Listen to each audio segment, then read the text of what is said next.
नमस्कार, आदाब, जय भीम, सत श्री अकाल। मैं हूं माजिद सिद्दीकी और आप देख रहे हैं फोकस हिंदुस्तान न्यूज़ चैनल। आज की ख़ास खबरें सब्सक्राइब करें, लाइक करें, शेयर करें। फिर आऊँगा एक ताज़ा खबर को लेकर माजिद सिद्दीकी।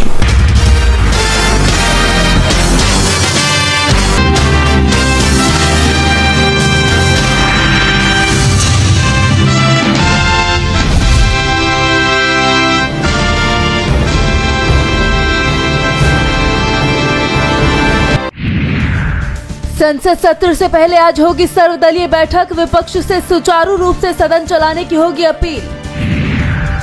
महाराष्ट्र में महायुति को मिला छप्पर फाड़ जनादेश। एमवीए का अपने गढ़ में ही रहा बुरा हाल। चुनाव आयोग पर उठे सवाल।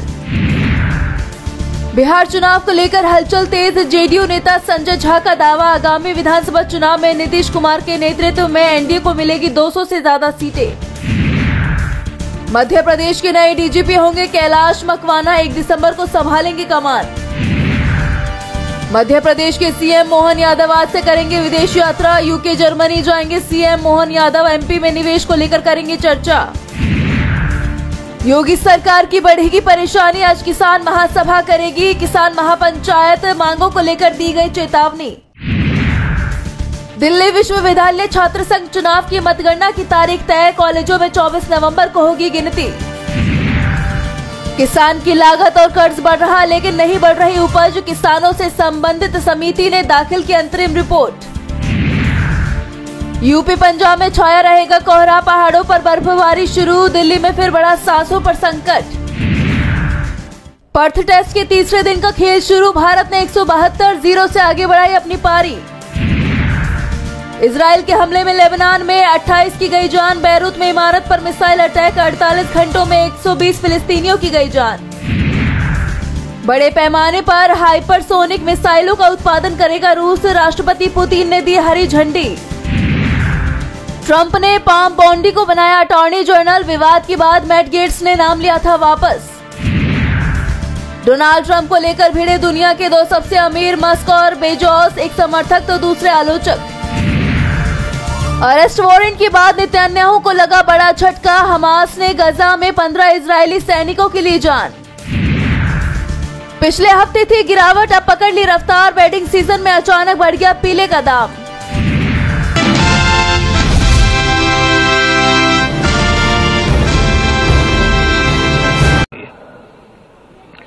लेकिन कांग्रेस के इस परिवार ने झूठे सेक्युलरिज्म के नाम पर उस महान परंपरा को तबाह करके रख दिया है।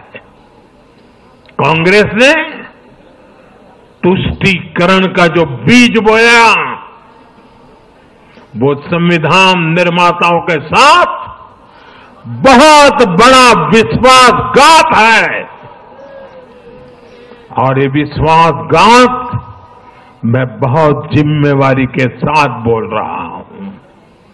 संविधान के साथ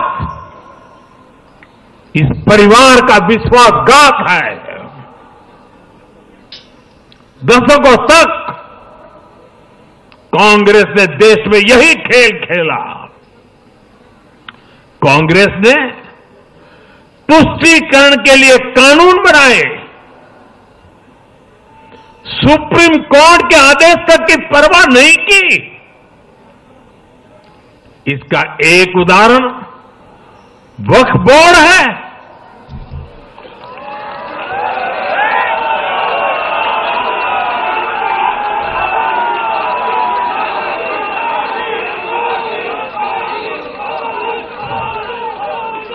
दिल्ली के लोग तो चौंक जाएंगे। हालात ये थी कि 2014 में इन लोगों ने सरकार से जाते जाते दिल्ली के आसपास की अनेक संपत्तियां वक्फ बोर्ड को सौंप दी थी।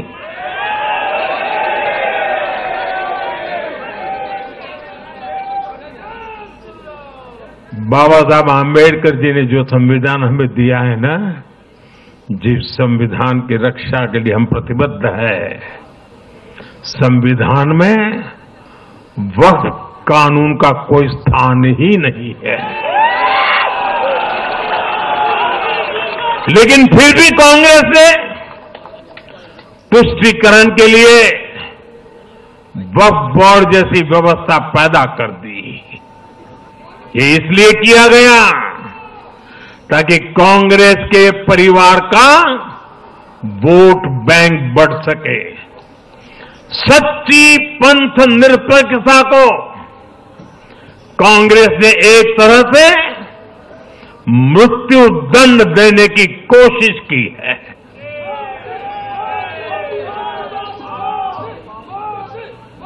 साथियों, कांग्रेस के शाही परिवार की सत्ता भूख इतनी विकृति हो गई है कि उन्होंने सामाजिक न्याय की भावना को भी चूर चूर कर दिया है। एक समय था जब कांग्रेस के नेता इंदिरा जी समेत खूब जात पात के खिलाफ बोलते थे, पब्लिकली लोगों को समझाते थे, एडवर्टाइजमेंट छापते थे। लेकिन आज यही कांग्रेस और कांग्रेस का एक परिवार खुद की सत्ता भूख को शांत करने के लिए जातिवाद का जहर फैला रहा है।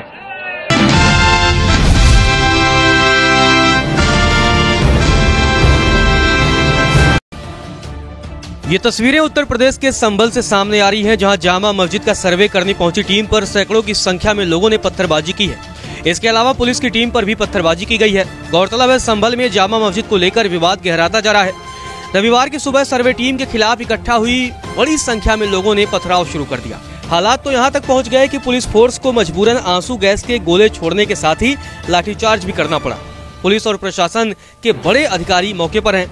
वहीं संभल की घटना को लेकर प्रदेश के पुलिस विभाग के मुखिया यानी डीजीपी प्रशांत कुमार ने कहा कि कोर्ट के आदेश पर संभल में सर्वे कराया जा रहा है। कुछ असामाजिक तत्वों ने पथराव किया है। पुलिस और वरिष्ठ अधिकारी मौके पर मौजूद हैं। स्थिति जस की तस है। उन्होंने कहा कि पुलिस पर पथराव करने वालों की पहचान की जाएगी और कड़ी कानूनी कार्रवाई की जाएगी। आपको बता दें कि संभल की शाही जामा मस्जिद को लेकर विवाद हो गया है। यहाँ पर हिंदू पक्ष दावा कर रहा है कि यह जामा मस्जिद नहीं है बल्कि हरिहर मंदिर है। इसको लेकर कोर्ट में याचिका लगी, जिस पर सुनवाई का आदेश दिया गया।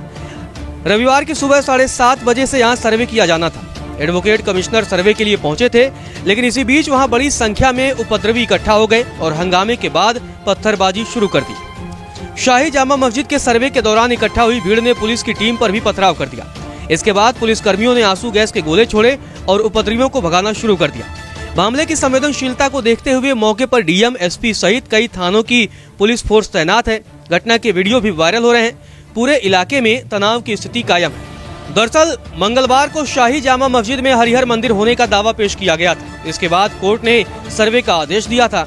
इसके बाद से ही पुलिस फोर्स अलर्ट है। जामा मस्जिद की ओर जाने वाले तीनों रास्तों को बंद कर दिया गया है। पीएसी और आरएएफ के जवानों को तैनात किया गया है। पुलिस प्रशासन ने सुरक्षा व्यवस्था को मजबूत करने के लिए सीसीटीवी कैमरे भी लगवाए हैं, जिससे उपद्रवियों की पहचान की जा सके।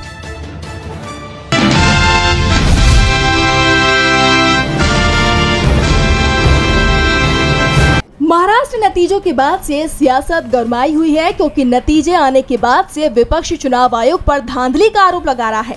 नतीजे आने के पहले ही शिवसेना उद्धव गुट के नेता संजय राउत का बयान सामने आया है। उन्होंने कहा कि ये जनता का फैसला नहीं है, यानी नतीजे आते ही बीजेपी और एनडीए सवालों में घिर गई है। लेकिन विपक्ष के आरोपों से ज्यादा बीजेपी के सहयोगियों ने उसकी टेंशन बढ़ा दी है, क्योंकि नतीजे आने से पहले ही शिंदे और अजीत गुट की तरफ से सीएम पद पर दावा ठोक दिया गया है। एकनाथ शिंदे ने मजबूती से मुख्यमंत्री पद पर दावेदारी ठोक दी है। उन्होंने कहा कि अभी मुख्यमंत्री कौन बनेगा ये एनडीए की बैठक में तय किया जाएगा। इसी तरह अजीत गुट की तरफ से भी सीएम पद को लेकर दावा ठोक दिया गया है। एनसीपी अजीत पवार गुट की नेता और अजीत पवार की पत्नी सुनेत्रा पवार ने कहा कि मुख्यमंत्री तो अजीत पवार ही होंगे। इसके अलावा बीजेपी तो शुरुआत से ही सीएम पद पर नजरें गड़ाई हुई थी, यानी कहा जा सकता है कि एनडीए जीत तो गया, लेकिन जीत का जश्न नहीं मना पा रहा है, या कहें कि बीजेपी बीजेपी के सहयोगियों ने जश्न को फीका कर दिया क्योंकि सीएम की कुर्सी को लेकर लड़ाई शुरू हो गई है। वही बात करें नतीजों की तो एनडीए यानी महायुति ने 230 से भी ज्यादा सीटों पर जीत हासिल कर ली है, तो वही एमवीए यानी महाविकास अघाड़ी 45 सीटों के करीब सिमट गई। लेकिन इन नतीजों ने आते ही एनडीए में तूफान ला दिया। अब बीजेपी इस तूफान को साथ पाएगी या नहीं, ये देखने वाली बात होगी।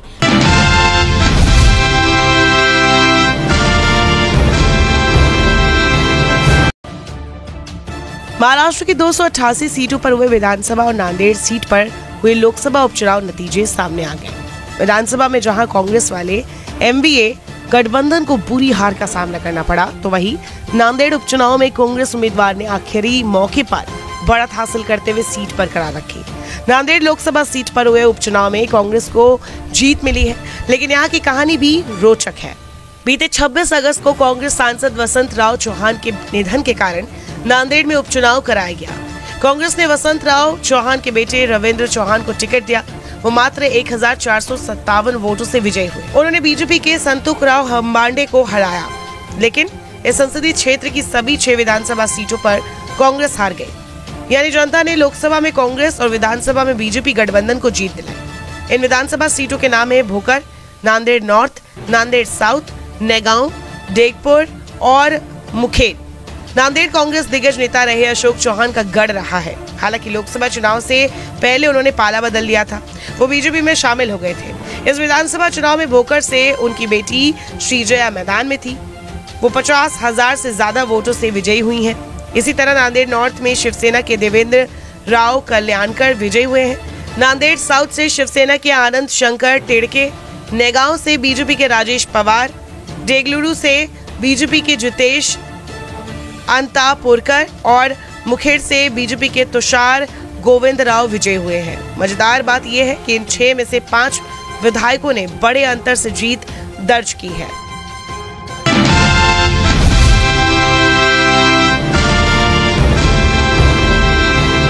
एनर्जी प्रोजेक्ट हासिल करने के एवज में रिश्वत देने के आरोप में गौतम अडानी की मुश्किलें कम होने का नाम नहीं ले रही हैं और अब इस मामले में सेबी की भी एंट्री हो गई है। सेबी ने स्टॉक एक्सचेंजेस से सवाल किया है कि अडानी ग्रीन एनर्जी कंपनी ने रिश्वतखोरी के आरोपों में अमेरिकी न्याय विभाग की जांच का खुलासा मार्च महीने में किया था या नहीं। नियमों के मुताबिक लिस्टेड कंपनियों पर लगे किसी भी आरोप का खुलासा करना अनिवार्य है।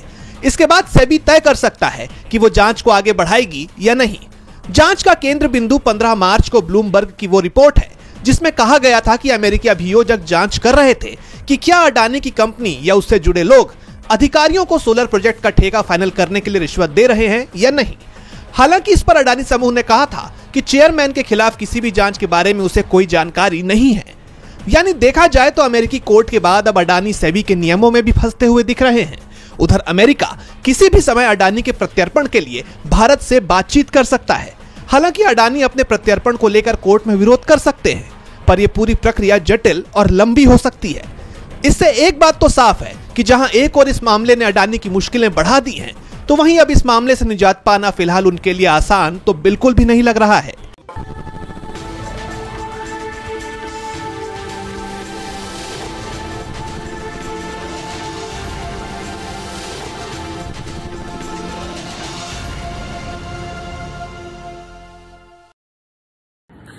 दोस्तों आज मैं आपको बताने वाला हूं कि अगर आपकी बॉडी में मैग्नीशियम की डेफिशिएंसी हो जाए तो आपको क्या क्या प्रॉब्लम हो सकती है। सबसे पहले इंसोमेनिया, नींद ना आना, स्लीपिंग डिसऑर्डर, इंसान सारी रात करवटें बदलता है, नींद नहीं आती, स्ट्रेस लेवल, एंजाइटी बढ़ जाती है इससे, क्योंकि कोर्टिसोल हार्मोन को रोकने में मदद करता है। और अगर आपकी बॉडी में मैग्नीशियम नहीं है तो कोर्टिसोल बढ़ जाता है, जिसकी वजह से स्ट्रेस और एंजाइटी हो जाती है। मूड स्विंग्स, इंसान को पता नहीं चलता उसके मूड स्विंग्स होते हैं, थोड़ी थोड़ी देर में गुस्सा आना, थोड़ी थोड़ी देर में चिड़चिड़ापन होना, क्योंकि ये सेरोटोनिन हार्मोन को बढ़ने में मदद करता है। अगर आपकी बॉडी में less magnesium is equal to less serotonin, और सेरोटोनिन हैप्पीनेस का हार्मोन है। अलावा इसके ये फटीग को भी कम करता था। अगर आपकी बॉडी में मिनरल डेफिशिएट है, अगर आपकी बॉडी में मैग्नीशियम नहीं है तो आपको थकावट बहुत जल्दी फील होगी, जरा सा काम करती है आपकी बॉडी थक जाएगी। पुअर डाइजेस्टिव सिस्टम, ये डाइजेस्टिव सिस्टम को भी मैनेज करने में बड़ा शानदार रोल प्ले करता है, और अगर इसकी डेफिशिएंसी है तो कॉन्स्टिपेशन, डायरिया जैसी प्रॉब्लम हो जाती है। माइग्रेन, बहुत खतरनाक प्रॉब्लम है माइग्रेन। अगर डेफिशिएट है आपकी बॉडी मैग्नीशियम से तो आपको माइग्रेन की प्रॉब्लम भी हो सकती है। ब्लड प्रेशर, अगर आपकी बॉडी में मैग्नीशियम कम है तो आपको ब्लड प्रेशर की प्रॉब्लम हो सकती है। इरेगुलर हार्ट बीट, ये हार्ट बीट का बढ़ जाना, कम हो जाना, बढ़ जाना, कम हो जाना, मैग्नीशियम डेफिशिएंट होने की निशानी है। ऑस्टियोपोरोसिस, बोन हेल्थ वीक हो जाती है, क्योंकि आपकी बॉडी का 60% जो मैग्नीशियम है वो आपकी बोन्स के अंदर होता है। अगर आप बाहर से मैग्नीशियम नहीं ले रहे हैं तो आपकी बॉडी जो है वो हड्डियों में से लेना शुरू कर देती है, जिसकी वजह से ऑस्टियोपोरोसिस की प्रॉब्लम भी हो सकती है, आपकी हड्डियां कमजोर हो जाती हैं। और मसल क्रैम्पिंग, मसल क्रैम्प, नस पे नस का चढ़ जाना, मसल्स पे अकड़ जाना, बिल्कुल चलना मुश्किल हो जाता है। तो मसल क्रैम्पिंग भी तभी होती है जब आपकी बॉडी में मैग्नीशियम की डेफिशिएंसी हो। और दोस्त, हमारे यहाँ 90% से ज्यादा लोग मैग्नीशियम डेफिशिएंसी के शिकार हैं। कहां से मिलेगा मैग्नीशियम, कितनी मात्रा में लें, किस क्वालिटी का लें? तो उसका जवाब है वेस्टीज प्राइम CMD। इसके अंदर आपको भरपूर मात्रा में मैग्नीशियम मिलेगा, आपकी सारी प्रॉब्लम सॉल्व हो जाएगी। Thank you so much. दर्शकों, देख लिया आपने हमारे वीडियो को। हमें खुशी होगी कि आपने हमारे न्यूज़ को लाइक किया और दूसरों को शेयर किया। अगर अभी तक हमारे चैनल फोकस हिंदुस्तान को सब्सक्राइब नहीं किया है तो तुरंत सब्सक्राइब करें, कमेंट करें और बेल आइकॉन को प्रेस करें। हम हाजिर हैं खबर के लिए।